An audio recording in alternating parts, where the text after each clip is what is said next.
Welcome to Denmark 101. Today I want to talk about Christiania, which is in Christianshavn, which gets slightly confusing sometimes. So what is Christiania? Well, Christiania is a very quirky, fun aspect of Danish culture. It's also something that's changing quite a bit and has changed quite a bit over the last couple of years. Now, the real quick version of the story is that there was an old military base sitting smack dab on a little part of an island in Christianshavn, which is in the center of Copenhagen. This derelict military base was sitting there in the 1970s, which is a period of time where there was a ton of squatting and squatting culture within Copenhagen and Danish society and culture. A bunch of punks, hippies, whatever you want to call them, jumped the fences and basically started squatting in the area that was Christiania. Now, Christiania has then evolved into its own autonomous, quasi-autonomous, not autonomous, nobody really knows, community right in the heart of the city. It was viewed as this general kind of hippie commune, and they decided, they were squatting, so they weren't going to pay taxes, they weren't going to plug into the existing establishment. And the Danish people and the Danish government kind of looked at it, thought it was an interesting experiment, and decided to kind of let it exist. Now, not to completely overly stereotype, but we have the stereotype of hippies and marijuana, right? Marijuana hash. So within Christiania, one of the things that Christiania became very, very popular for was basically as Copenhagen's soft drug market.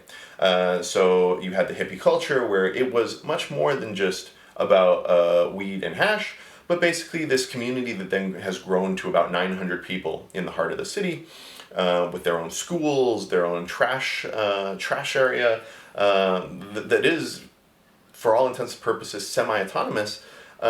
Also has the Green Light District, which is an area that is far more common with tourists, or well known with tourists, as a place to come and check out, because it is, you have the Green Light District and Pusher Street, which is where they sell and have sold fairly openly marijuana and hash.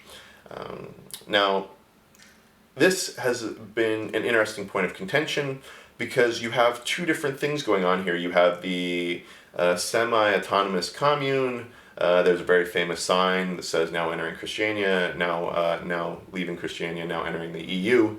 So they've viewed themselves as something different than Denmark, not beholden to Denmark or to the city of Copenhagen. Of course, that poses an interesting challenge for the city, who's sitting there telling everybody else that they need to pay taxes. But Christiania, we're going to kind of ignore it. But should we ignore it? Well, we can't ignore it. So you have that side of it. The locals would claim that they were, semi-autonomous, self-sufficient. They were doing their own schools, doing their own stuff. But then the arguments would come that, but if they get sick, then they go to the hospital or the medical system. So very, very complicated issue has arisen out of this. But it's been allowed to exist and to continue. And to a lesser extent, that's still true. There's been an effort over the last few years to normalize Christiania. And unfortunately, that's been resulted in some pretty negative impacts on Christiania, which was a fascinating place. I mean, I can't think of anywhere else in the world that was really that was similar to this or is similar to Christiania. It's further complicated by the fact that you had the open sale of marijuana and hash. I remember when I first came to Denmark in 2010, walking down through Pusher Street, and it was just a lot of the dealers were just kind of sitting out, and they had all their tables, and you had tubs of weed and bricks of hash just sitting out on the table being sold openly. Now, it's worth noting that marijuana and hash are illegal, low grade, but they are still legal in Denmark. So here it was being sold and is being sold openly, but it's tolerated and maintained. Tolerated as generally acceptable. The good thing is that the community did self-police.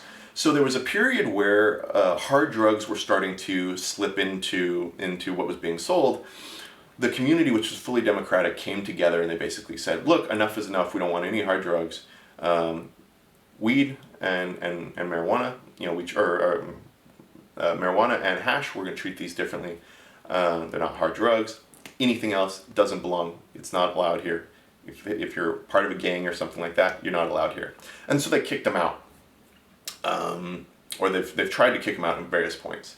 So that's where it really starts to get really complicated here. And now this is just my understanding. I could be getting some elements wrong, but it's hard to get a straight answer. In more recent years, there's been a twofold push. There's been a push to normalize. And by normalize, I mean reintegrate Christiania into Christianstown and into the city. This is understandable, of course, because one, they weren't necessarily paying tax, and of course there's very valuable real estate in there that the city really wanted to, city developers, whatnot, right, really want to get their hands on. So what's happened is part of this.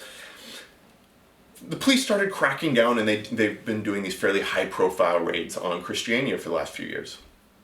Now, the police say it's because there's been a resurgence of criminal activity, but fairly intuitively, I think the more the police raid, the more they further criminalize and increase the cost, I guess, of operating Pusher Street.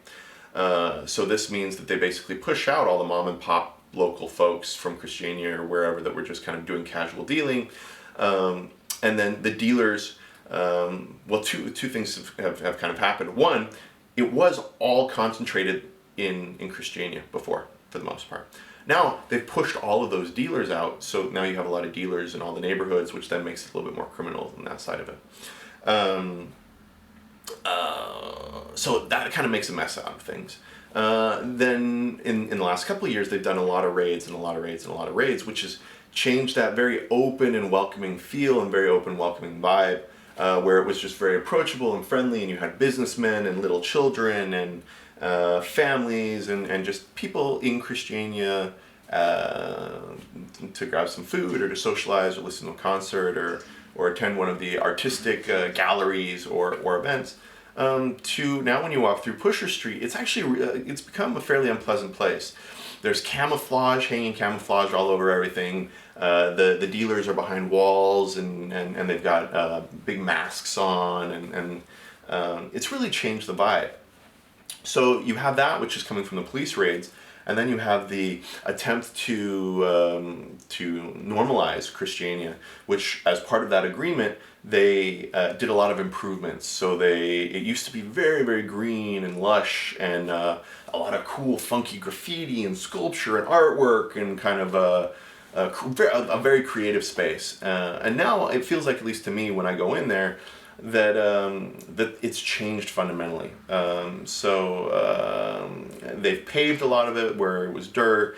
They've made nicer bathrooms, nicer facilities, but the charm has gone away. There's much less graffiti. There's much less graffiti art. There's much less creative activity and going on, and it's becoming much more touristy and commercialized at the same time. So it's really unfortunate because that part of Christiania, to a certain extent, that period, it feels like it's coming to a close. So the Christiania that you experience as you visit now is not the Christiania that you experienced before. And the fact that before it was such a wonderful blend of people. So you had your kind of like burned out stoner druggy types that were there, but they were a small majority. Then you had the businessman that just wanted to come socialize, or maybe wanted a little something. You had families. Like I said, it was just this wonderful mixture, all sitting outside at tables in this area called Nemo Land. That's kind of like a food, backgammon, beer, smoking area. It's just all sitting next to each other, like really blending and happy. And that's much less the case. But now, that's only a small segment of Christiania, because Christiania is this whole community, like I said, that has more than 900 people, that has different schools, all these different elements. And so when people visit Christiania, it's very important that you see Pusher Street and that side of it, but then you go back in and, there are coffee shops that are just quite literally just coffee shops, nothing else is allowed. You have, there's a stable way back in there, a little marketplace. There's a great little theater that has a Like currently they host these events called Science and Cocktails that are all about science and cocktails, all in one place. So there's just all this beautiful nature, and as you walk through it, it's very green and rich and verdant, and you forget that you're in the middle of downtown Copenhagen. So hopefully I've kind of captured what's going on with Christiania, and it'll be interesting to see where it goes and what happens as it moves forward. If you want to elaborate on something, have insider's insight, especially the Danes, feel free to drop a comment. I'd love to learn a little bit more as well. And as always, please give the video a like, subscribe, and thank you for watching.